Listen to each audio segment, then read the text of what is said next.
tout le monde, bonjour Fanny. Bonjour tout le monde, bonjour Julien. Bon, franchement aujourd'hui ça nous fait plaisir avec ce beau temps. Mais vu ce qu'on a à faire, oui, c'est agréable. Et en même temps, c'est avec grande joie qu'on va préparer notre petite carrosserie. Oui, on va commencer par les bas de caisse.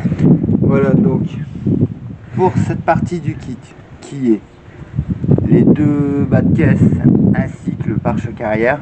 Encore un grand merci à Billy qui nous a permis de l'avoir. Oui. Qui nous a fait un superbe prix dessus.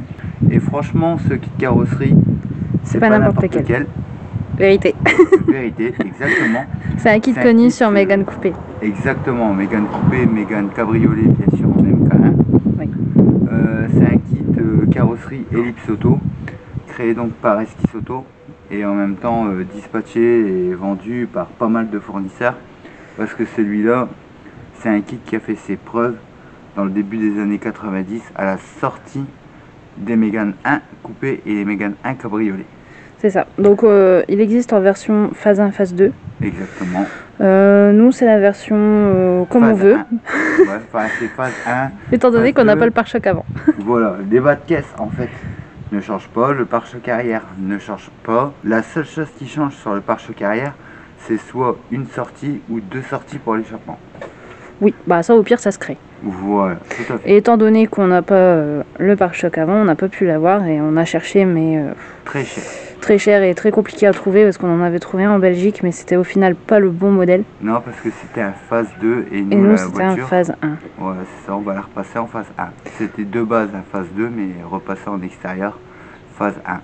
Du coup on s'est dit c'est pas grave, pour le pare-choc avant on va se faire un pare-choc à nous, fabrication maison et qui pourra coller avec ce kit. Voilà, et comme on le disait dans la précédente vidéo, on va utiliser le matériel plastique qui est prévu pour ça. Il y a différentes machines qui vont être installées et c'est ce qu'on va faire voir et expliquer comment ça va se passer et comment ça fonctionne.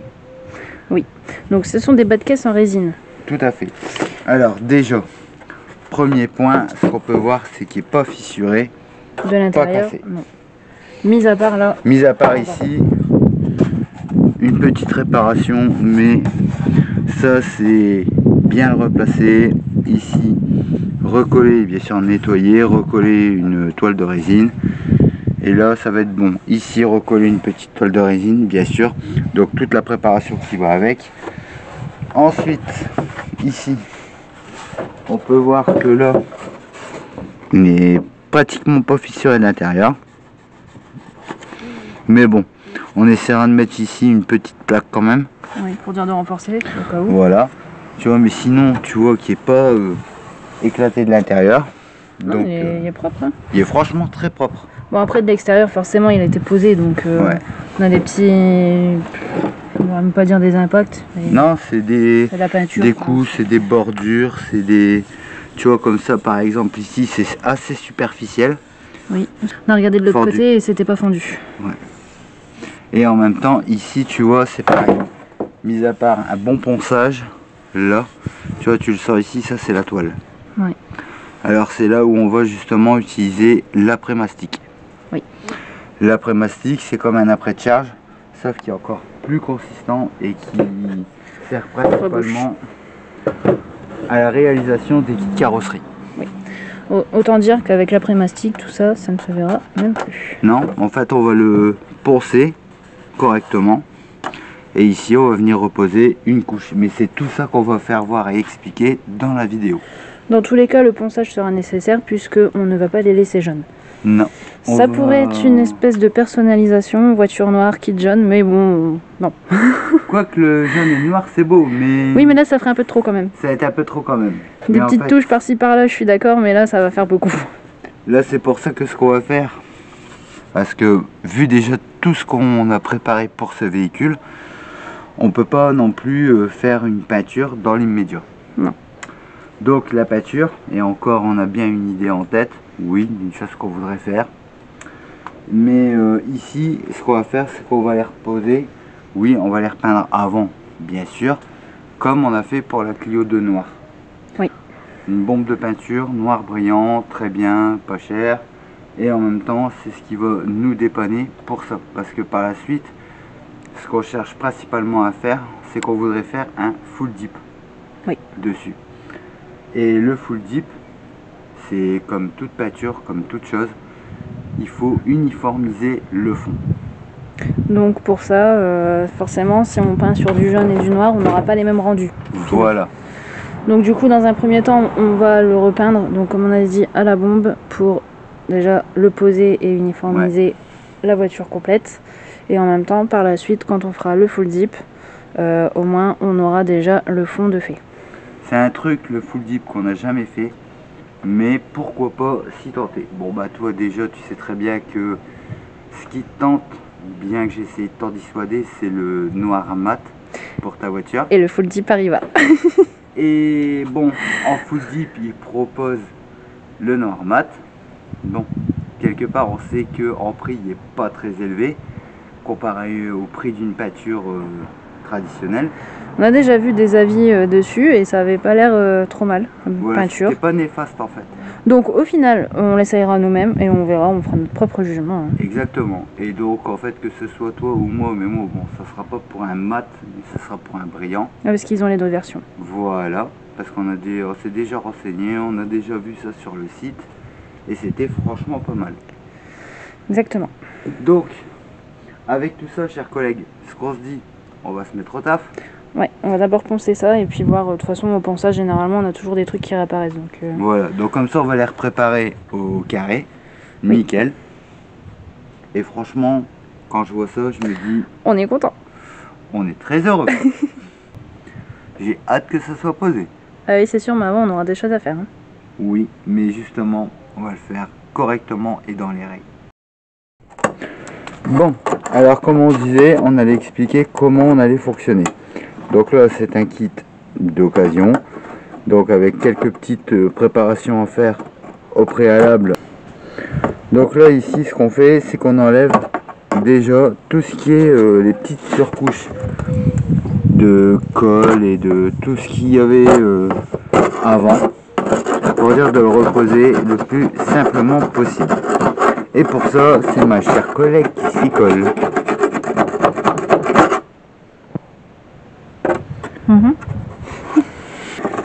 N'est-ce pas? Merci pour le gros plan. Et alors, c'est pas grave, ce qu'on veut filmer, c'est ça. C'est le bas de caisse, et c'est le bas de caisse qui nous intéresse.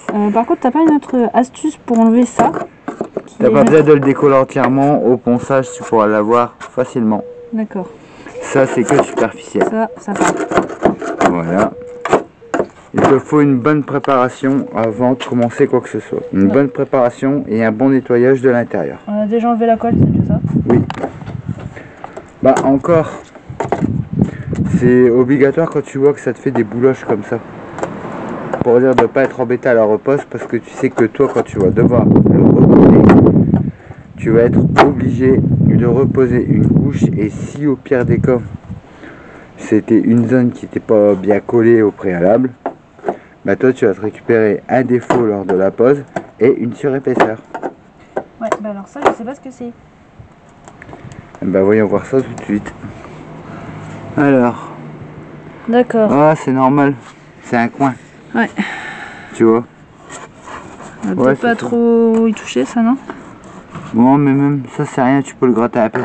De toute façon tu vas être obligé de lui remettre une toile. Ça il faut que tu essayes de l'enlever, voilà. Voilà, c'est pas... Pour l'instant il n'y a pas de trou. Non, non. Mais souvent c'est ce que tu vois, tu as la fâcheuse tendance avec une carrosserie.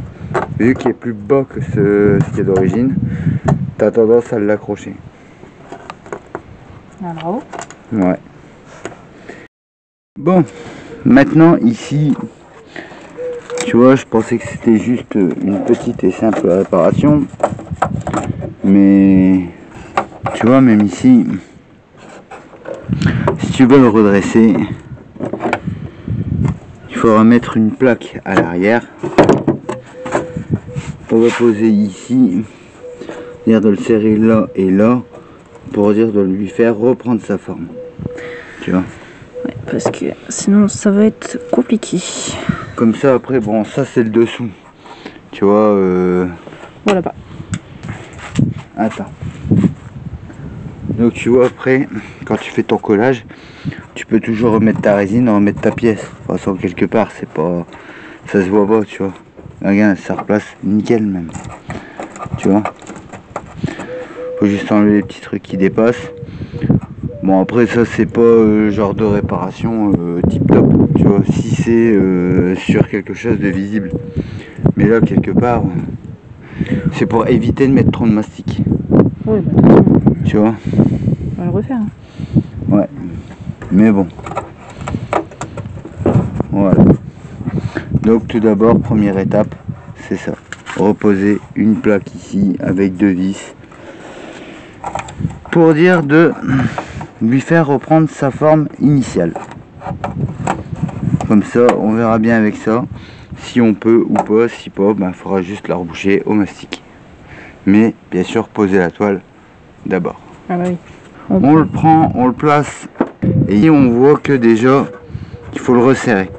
Donc là, le plus simple, c'est ici de mettre une petite vis, comme par exemple là ou là, c'est ce que j'ai fait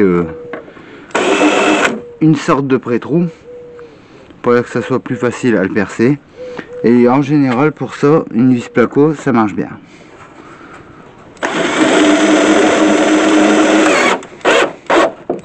Ça redresse voilà. Comme ça, là, on est bon. Tu vois, là, ici, maintenant, c'est redressé. Donc, ici, tu vois que lui, même en dessous, tu vois, il s'est replacé correctement. Bon, c'est ce que tu es un peu gêné avec le tasseau, mais... Oh, ça va, j'ai... Et là, maintenant, gros nettoyage, là, qu'on refait, même si ça a été fait. Et puis, ensuite, tu vois, c'est pour dire d'enlever uniquement cette petite poussière, tu vois. Et de la résine, qu'est-ce que ça en fait comme poussière? Ouais, bah surtout ça. Comme ça, en même temps, là maintenant, on repose une plaque de résine ici pour renforcer le coin qui est cassé. Et recoller la partie manquante ici. Si tu veux, on peut même s'amuser là à le recoller.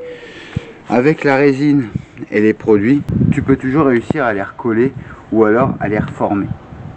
Mais ça, après, c'est chacun fait comme il veut, chacun fait ce qu'il veut. En même temps, petite chose qu'on voulait faire voir. Bon, cette pièce, oui, bon, on va tenter de la recoller. Ça, c'est pas gênant. Mais comme quoi, on disait, c'était un kit de chez Esquisse Auto et c'était un ellipse. Voilà, il est estampillé. Oui, bon, voilà, avec la résine, on sait pas trop lire, mais oui, estampillé, quoi. Mais en fait, ça, c'est le logo. Ouais, Esquisse Auto. On voit bien que c'est de l'origine et pas un kit qui a été fait comme ça. Non, c'est pas un kit qui a été fait comme ça, c'est réellement un kit carrosserie Esquisse Auto. On est content. On est content et franchement, moi, j'en suis très heureux. Franchement, le réparer, je kiffe. J'adore. Allez, à la colle. Allez, go, à la colle. Non, c'est pas de la colle, c'est de la résine. C'était un piège. Alors, la réparation, ou les réparations ont été faites. Bon, comme là, on peut le voir. Voilà, ça sera plus simple comme ça. La résine a été posée là. Là, on a recollé la pièce aussi, qui avait là, donc, qui était partie.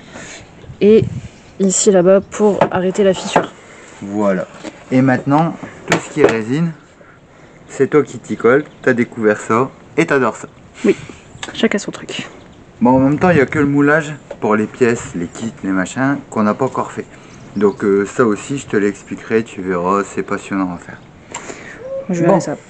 Alors, ce qu'on va faire, on va donc enlever notre tasseau et normalement, si ça bouge, c'est juste par la forme qui bougera, mais pas parce qu'il se sera décalé. Verdict. Verdict pour l'instant, avec l'enlèvement de la vis, ça n'a pas bougé. Là, il va reprendre sa place. Voilà. Et rien n'a bougé. Non. Tu vois? Nickel.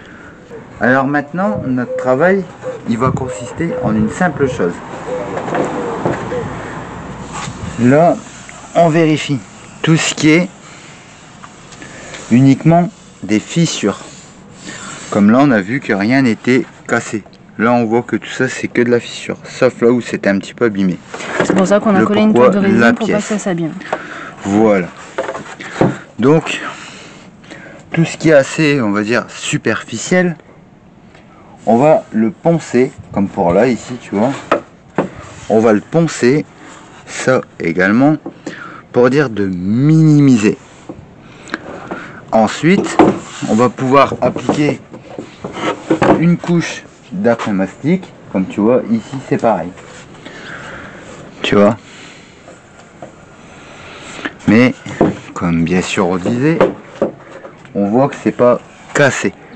Non, c'est pas cassé de l'intérieur, c'est juste de l'extérieur. Donc on va tout réaplanir ça, rattraper tout ça, pour pouvoir remettre un après-mastic au-dessus, avant le ponçage final, avant peinture. Et c'est tout l'avantage exactement avec la résine. Le travail est pas compliqué, il est assez simple, il suffit d'y aller correctement. Méthodiquement, et bien sûr après on a les temps de séchage si on pose la résine. Voilà. Là on l'a laissé prendre toute la nuit. Exactement. Donc, autant dire qu'elle est bien sèche. Là elle est, tu vois, elle colle plus du tout. Elle est bien prise. Et puis au moins ça nous a permis de recoller la partie qui était tombée. Exactement. Tu vois, donc même ça ici, bon, je dis pas que on sera pas obligé de mettre un petit peu de mastic, comme là, tu vois, ici. Moi tu m'as dit pas de résine à l'extérieur, alors j'en ai pas mis. Ouais, non, à l'extérieur non, là t'as pas besoin. Là, ici, on va juste mettre un peu de mastic. Là on va reponcer et je pense aussi mettre un peu de mastic pour dire de relisser tout ça. Ici par exemple, on voit que ça a été frotté. En fait c'est ça, tu vois.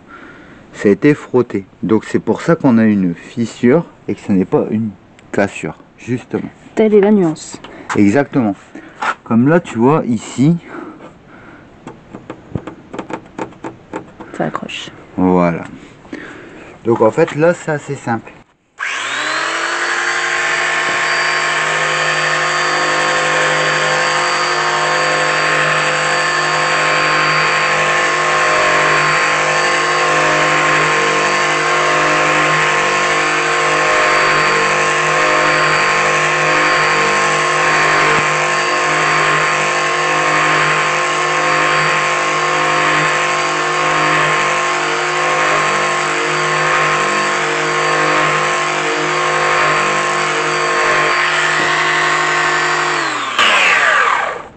Voilà, tu vois, comme ici, maintenant, par exemple, tu n'as plus cette sensation d'accroche. Oui. Tu vois, et ça... le peu qui restera, en fait, sera comblé avec l'après-mastic. C'est tout à fait ça. Donc tu vois, ici, c'est le tout de le profiler sur la longueur.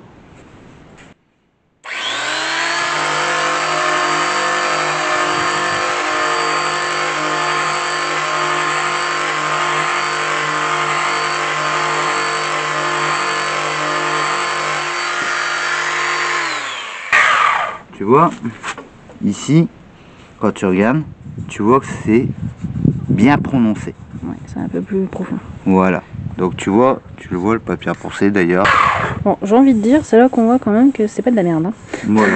Ce genre de fissure, ça se répare assez facilement quand tu as de la fibre ou alors des pièces en résine où c'est de la bonne qualité. Ah bah là, je confirme, c'est de la bonne qualité. Bah oui. Bon, après, il y a certains avantages de travailler avec d'autres produits et tout ça. Mais là, on peut y aller tout simplement. Je vais changer mon papier, tu vois, pour dire d'avoir ma longueur. D'avoir la longueur assez suffisante pour dire de profiler.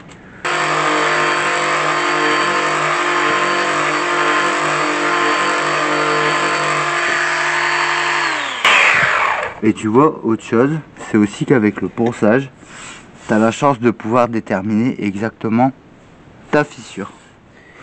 Ah oui, bah, de toute façon, c'est ce qu'on disait et c'est ce qu'on a toujours dit. Hein. Au ponçage, on a toujours des choses qui réapparaissent.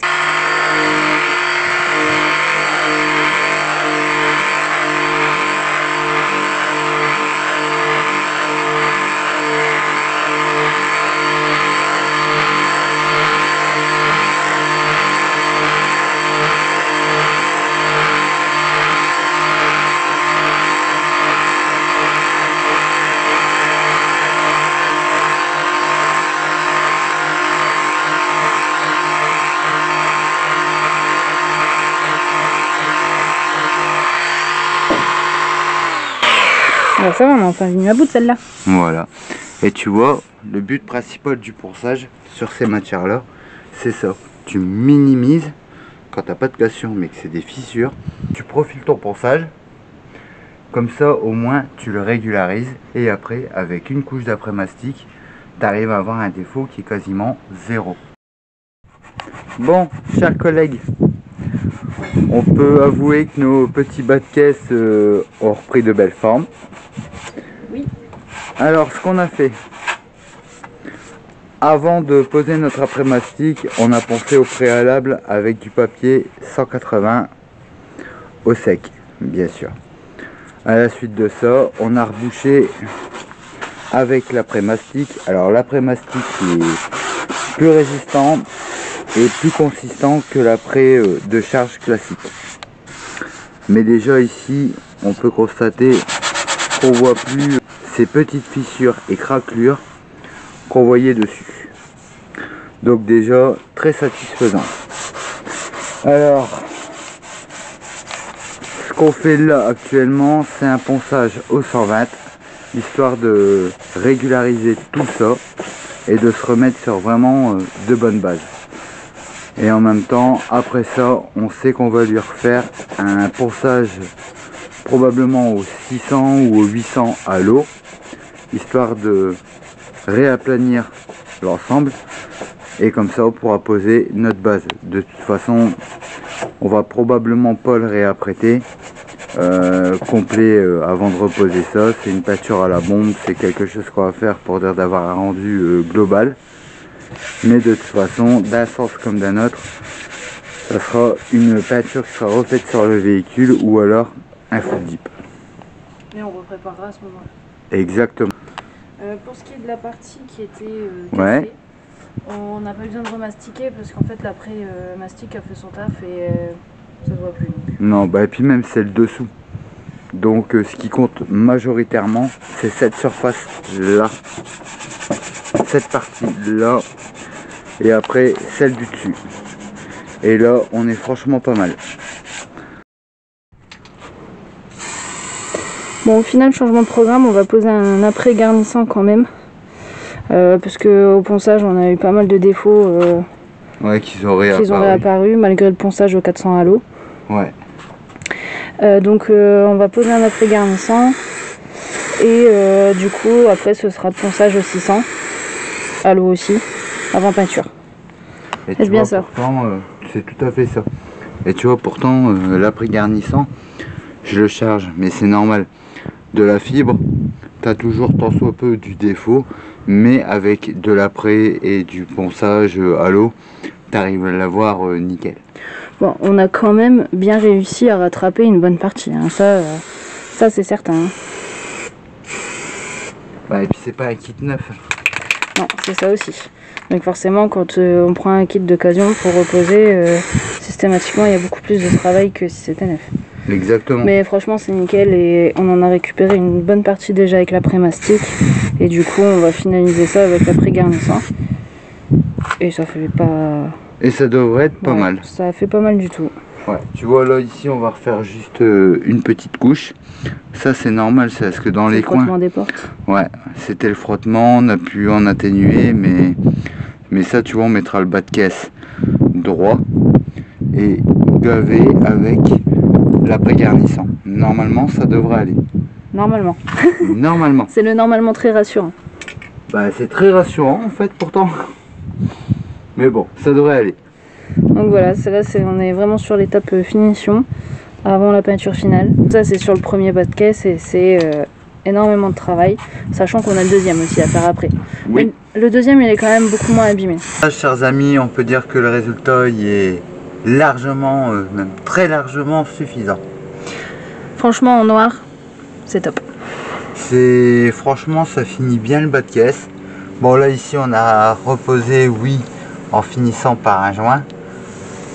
Comme ça au moins c'est correct. On l'a fixé par rivets, donc un là, un là-bas et 5 au milieu de la porte.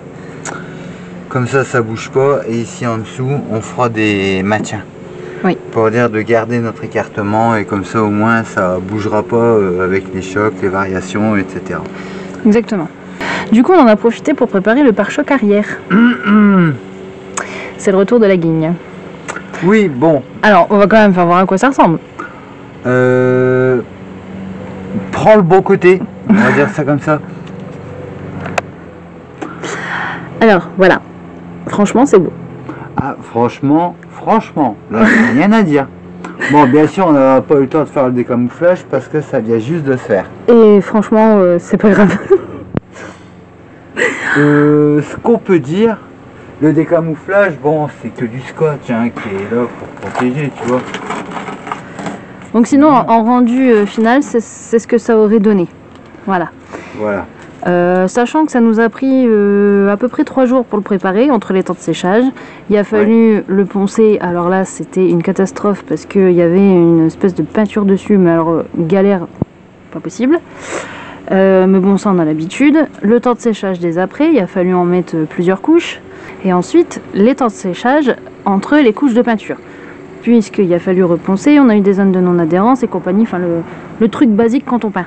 Ouais, et pourtant on l'avait dégraissé avant, mais à mon avis, est-ce que c'est avec le stockage ou n'importe, je pense. De toute façon, bon après ici, on travaille aussi toujours avec des produits, donc il peut y avoir de ça. Voilà. Donc ça n'a pas été un problème. Au final, on a réussi au bout de 3 jours de travail acharné. Et on s'est dit, tout content, bon c'est bon, il est sec, on va essayer de le poser, voir ce que ça donne. Déjà, là, il y a un truc qui me choque. Ah. La sortie de peau. Non, mais ça, c'est normal. C'est parce que il n'est pas relié au moteur. Ouais, c'est vrai. C'est vrai. Tu vois, donc en fait, si tu préfères, il faut juste que la ligne d'échappement reprenne sa place. Oui, bah, enfin, ce ne sera pas nécessaire au final. Eh ben, pour l'instant, non. Donc, c'est beau, c'est joli, on est content. Mais quand on a voulu le reposer, le refixer. Oui, mais avant, on va dire, fort de notre expérience sur ces véhicules, où là, j'avais bien ce doute, où je te disais, le coffre du cabriolet, il est plus grand. Donc, le pare-choc, en apparence, il est pareil, à peu de choses, certes, mais ça reste tout de même une caisse de Mégane, donc quelque part le pare-choc ça sera le même. Exactement. Ouais. Et donc forcément, ayant eu des pare-chocs de Mégane coupé et des pare-chocs de Mégane cabriolet dans les mains, on n'a pas vu la différence tout de suite en fait. Tout de suite, bah non, parce que ça choque pas en fait. On vient juste de la voir. Et on vient juste vraiment de la voir. Et où tu vois, donc maintenant ça confirme bien ce que je te disais. Normalement le coffre du cabriolet est plus grand. Bon, toi tu me disais non, ça change pas. Bon, pour moi, c'était, étant donné que c'était la même voiture, je pensais que c'était juste un effet d'optique en fait. Ouais, mais tu vois, j'en étais persuadé. Et maintenant, j'en suis plus que très persuadé. Quand on a placé le pare-choc, je me suis dit, il y a un petit problème parce que ça avance un peu de trop. Ah oui? Étant donné que la fixation est là, et encore, c'est parce qu'il n'est pas bien placé, sinon ça avance encore. Et que sur la caisse, il se trouve là. Jusque là, on est d'accord. Bon, après, je me suis dit, c'est peut-être qu'on ne l'a pas encore placé comme il faut. Donc, il va se remettre après. Eh ben non. Non, donc tu vois, on a quelques centimètres en trop. C'est bien ce que je te disais. Étant donné que la malle arrière, en fait, du cab, elle est plus grande. Normalement, c'est pour ça que ça nous donne un coffre plus grand. Donc, le pare-choc doit être plus long. Bref, au final, on se retrouve dans la merde. Alors, on était contents. On s'est dit, on aura juste un pare-choc avant à refaire. Voilà, et j'en avais peut-être même trouvé un d'occasion. Bon, il y avait de la route à faire. Et il aurait fallu qu'on voit pour aller le chercher, mais du même type. Mais, étant donné que bon, ce pare-choc-là, tu vois, en fibre, on peut le retravailler. C'est pas aussi compliqué que ça. C'est pas aussi compliqué que ça en soi, en fait. Tu retires sur tout le tour cette largeur-là, tu vois. Et en fait, c'est parce qu'après, c'est les découpes qui seront plus les mêmes. Ah, est-ce que si on fait ça, on pourra conserver la grille qu'on a là? Oui, mais en fait, normalement, elle devrait être avancée. Donc ça serait une grosse modif en fait. Voilà, ça serait une grosse modif pour pas grand chose. Et ça serait dommage de dénaturer ce kit. En même temps, on a des cabriolets. Donc autant qu'on le pose sur un cabriolet, tu vois. Oui, bah oui. Donc on va pas le dénaturer, on va juste soit voir ce qu'on peut trouver côté fibre et puis l'adapter, modifier, ou alors en recréer deux. On va probablement soit en modifier un en reprenant des bases résine et puis les adapter sur nos pare-chocs, etc.